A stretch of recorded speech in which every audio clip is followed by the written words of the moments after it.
This is a picture that was going viral on Reddit the other day. This is a Trump supporter. She's not wearing a shirt. This was going viral on Reddit. So the caption was went to early vote today. There's a no political merch sign. Woman comes to vote wearing Trump gear. They tell her she can't. She calls one poll worker a D head and rips off her shirt. She told another poll worker she can suck her see you next Tuesday. And this is the reason she votes Trump. This is the kind of discourse that is in the world right now. This is what Trump has unleashed and is giving people the carte blanche to like verbally attack folks that are just doing their job. And then you have JD Vance giving this the rubber stamp. He says, "What a patriot." He took this picture and said, "What a patriot." This is not patriotism. Verbally attacking someone that's doing their job is not patriotism. All right, so then you have Doug posting this tweet. He says, "This is MAGA." He says, "This is 63-year-old Jesse Lutzenberger. He was arrested in Texas for allegedly punching a 69-year-old poll worker at an early voting site after the poll worker asked Lutzenberger to remove his red MAGA baseball cap." These people simply do not believe that rules apply to them because their cult leader has basically said rules don't apply to them. These everyday folks think that they get to do like Trump does. And now Jesse Lutzenberger got arrested because of that. The wild thing is, this man looks like some of the people that are crossing the border, and he has the last name Lutzenberger.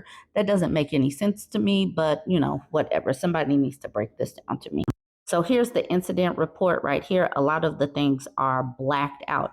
But what's crazy about these people, when you're registered to vote, it has your address on it. It has your name. Why are these people this dense? It literally makes no sense. But then once again, this is the reason why Trump loves the low information voters. The fact that this man really thought that he could assault somebody makes no sense, but you can't really make sense of these people. This person tweets in response, "New rule proposal, assault an election worker, immediately go to jail for mandatory sentence with enhanced charges and have your ballot invalidated." The crazy thing is Republicans talk so much about voter intimidation and protecting the vote and all of this while this is going on. This is not normal. This is not how voting should be. It should not be this contentious. Now, it just randomly came to my mind that we should discuss fascism and some of the tenets of fascism. As you can see right here, this is from Britannica. They actually decided to have this conversation last week. So let's see what they said. So let's start here. Although fascist parties and movements differ significantly from one to another, they had many characteristics in common, including extreme militaristic nationalism, contempt for electoral democracy, and political and cultural liberalism, a belief in a natural social hierarchy and the rule of elites. Now, I'm not saying that somebody sounds like this, but I am saying that somebody sounds like this.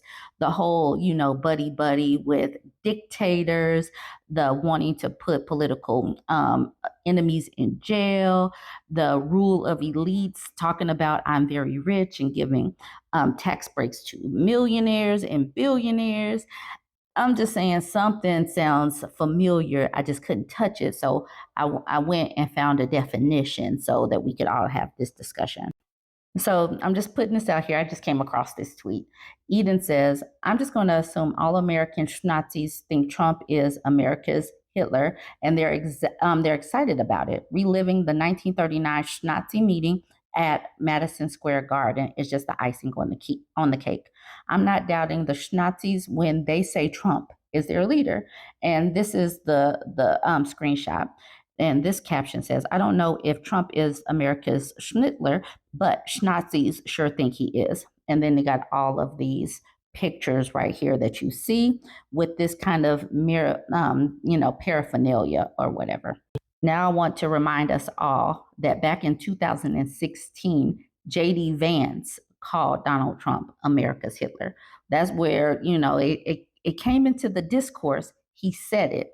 These are his words. He says, "But I'm not surprised by Trump's rise, and I think the entire party has only itself to blame."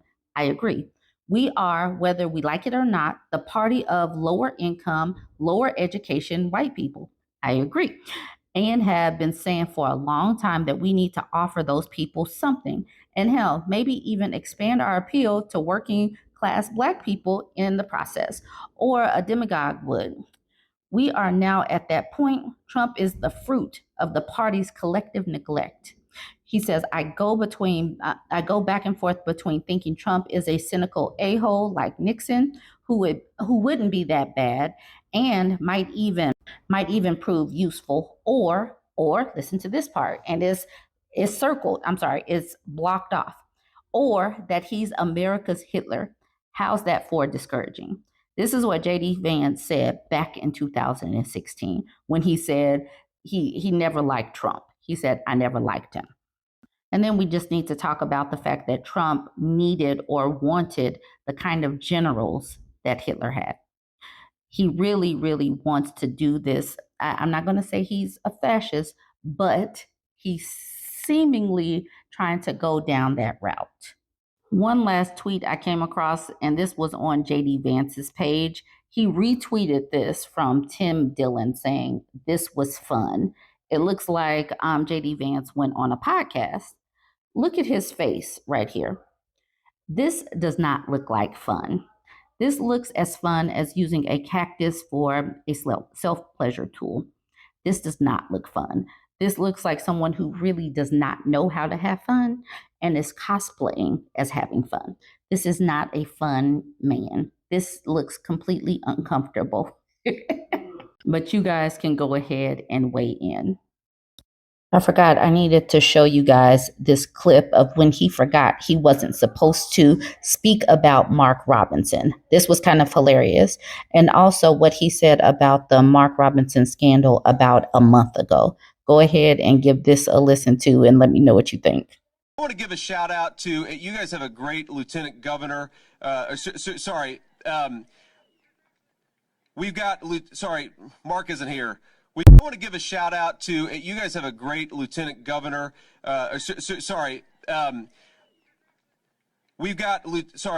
Mark isn't here.